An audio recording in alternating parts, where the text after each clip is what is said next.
នៅពេលល្ងាចស្ងប់ស្ងាត់នៅក្នុងវត្តមួយក្នុងភូមិខ្មែរមានកុមារច្រើនកំពុងរៀបចំភ្លើងចង្កៀងសម្រាប់ពិធីតារាក្មេងប្រុសតូចម្នាក់កាន់ចង្កៀងរបស់គេដោយចិត្តពោពេញដោយសុបិនគេគិតថាចង់ឲ្យចង្កៀងរបស់គេភ្លឺជាងគេគ្រប់គ្នា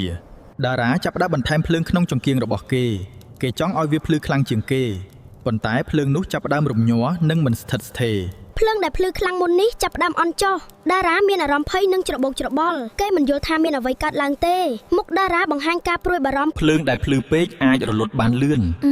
ប៉ុន្តែប្រសិនបើយើងរក្សាវាដោយថ្នមវានឹងនៅជាមួយយើងយូរអង្វែងតារារៀនបន្ថយភ្លើងយ៉ាងប្រុងប្រយ័ត្នភ្លើងคล้ายទៅជាស្ងប់ស្ងាត់និងស្ថិតស្ថេរគេចាប់ផ្ដើមយល់ពីអ្វីដែលលោកតាបានបង្រៀនតារាដាក់ចង្កៀងរបស់គេតាមផ្លូវវត្តពន្លឺរបស់វាបំភ្លឺផ្លូវឲ្យមនុស្សដើរយ៉ាងមានសុវត្ថិភាពមិត្តរបស់គេញញឹមដោយសេចក្តីសុខនៅយប់នោះវត្តភ្លឺស្រស់ស្អាតជាងមុនតារារៀនថាភាពភ្លឺពិតមិនមែនមកពីការប្រកួតប្រជែងទេវាមកពីការអត់ធ្មត់និងការជួយអ្នកដទៃ